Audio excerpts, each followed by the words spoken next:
Assalamualaikum warahmatullahi wabarakatuh. Halo semuanya. Jadi di sini aku bakalan ngejelasin tentang perkembangan dari teori atom. Nah, khususnya buat teman-teman yang masih kelas 10 nih, bisa disimak baik-baik ya penjelasannya. Oke, jadi sebagai handout aja, perkembangan teori atom itu ada 5 ya. Yang pertama ada teori atom Dalton, yang kedua teori atom Thomson, yang ketiga teori atom Rutherford, yang keempat teori atom Bohr, dan yang kelima adalah teori atom mekanika kuantum. Nah, di akhir materi nanti, semoga teman-teman semuanya bisa menjadi lebih paham gitu ya, tentang perkembangan dari teori atom. Nah, oke, lanjut saja. Selanjutnya adalah teori atom Dalton. Oke, ini adalah ilustrasi dari teori atom Dalton. Nah, teori atom Dalton ini berdasarkan pada hukum kekalan massa atau disebut sebagai hukum Lavoisier dan juga hukum perbandingan tetap atau disebut sebagai hukum Peirce. Nah, menurut Dalton, atom itu merupakan bagian terkecil dari sebuah materi, sehingga atom itu tidak bisa dibagi lagi menjadi bagian yang lebih kecil gitu. Oke, Dalton juga menjelaskan bahwa atom itu berbentuk seperti bola pecel. Atom dapat bergabung untuk membentuk sebuah senyawa dengan perbandingan bilangan bulat yang sederhana. Dalton juga berkata bahwa atom itu tidak bisa untuk diciptakan, apalagi dimusnahkan. Oke, selanjutnya adalah kelemahan dari teori atom Dalton. Yang pertama, teori atom Dalton ini tidak dapat menjelaskan tentang bagaimana cara atom tersebut dapat saling berkaitan. Yang kedua, tidak dapat menjelaskan hubungan antara larutan senyawa dengan daya hantar sebuah arus listrik. Dalton juga tidak bisa untuk menjelaskan tentang perbedaan antara atom unsur yang satu dengan atom unsur lainnya.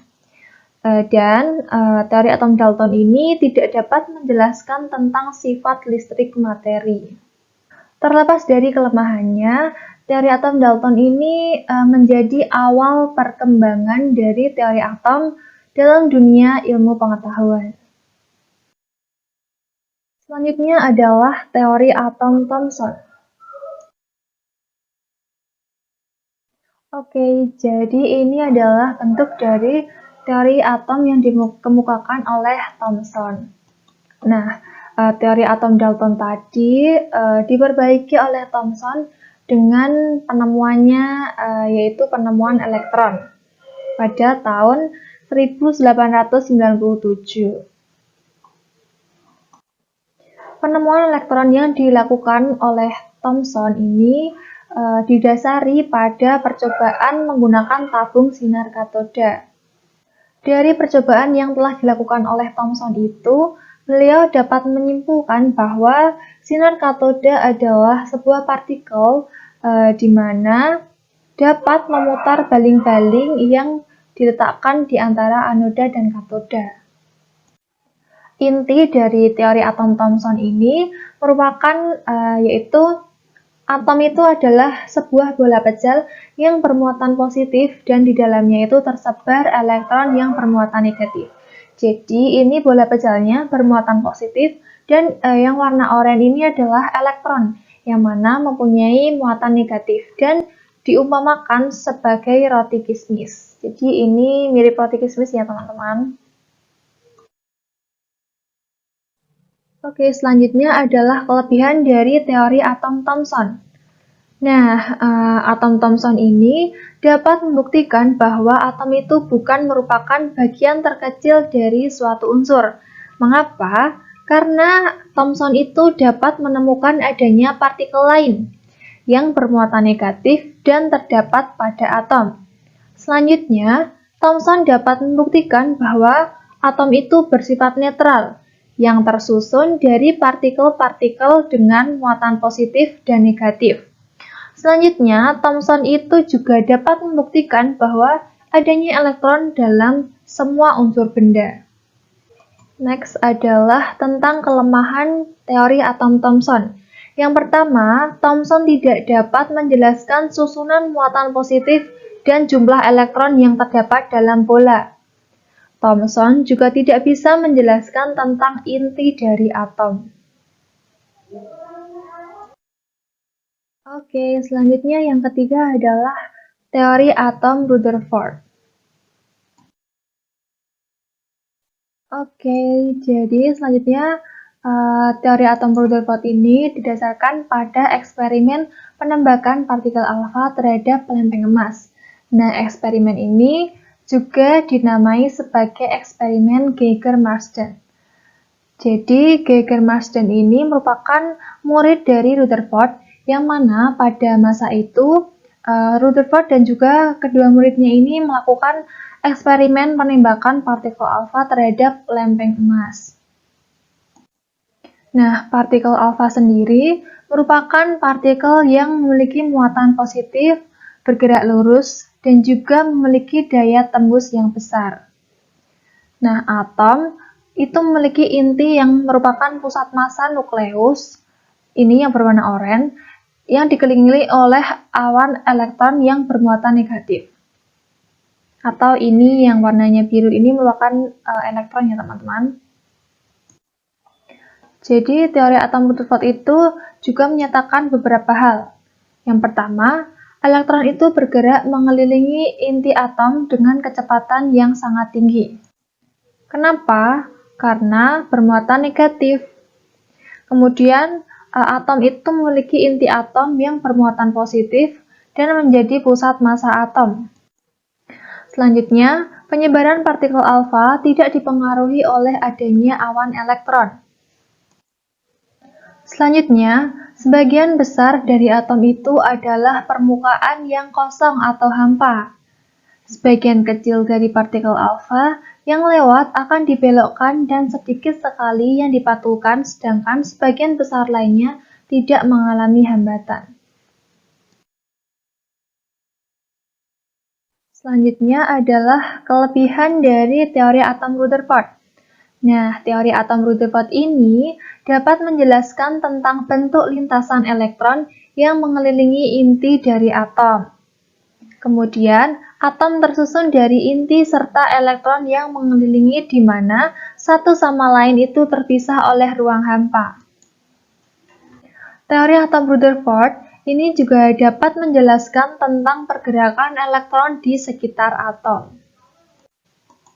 Selanjutnya adalah kelemahan dari teori atom Rutherford. Nah, teori atom Rutherford ini tidak mampu menjelaskan kenapa elektron tidak pernah jatuh ke dalam inti atom sesuai dengan teori fisika klasik. Tidak mampu menjelaskan spektrum garis pada atom hidrogen, tidak mampu menjelaskan letak dari elektron dan cara rotasinya terkait inti atom, dan juga energi atom itu tidak stabil. Karena elektron yang bergerak akan memancarkan energi. Sehingga elektron atom tersebut tidak stabil. Oke, selanjutnya yang keempat adalah teori atom Bohr. Nah, jadi ini adalah bentuk dari teori atom Bohr. Dan bentuknya ini mirip seperti tata surya, sebuah tata surya mini. Jadi, Bohr melakukan sebuah eksperimen yang disebut sebagai spektrum atom hidrogen. Dari eksperimen yang telah dilakukan oleh Bohr, maka dapat menggambarkan keadaan dari elektron. Eksperimen yang dilakukan oleh Bohr ini bertujuan untuk menyempurnakan dari teori atom sebelumnya. Adapun hipotesis yang dikemukakan oleh Bohr adalah elektron itu dapat berpindah dari orbit satu ke orbit yang lain berdasarkan tingkatan energinya.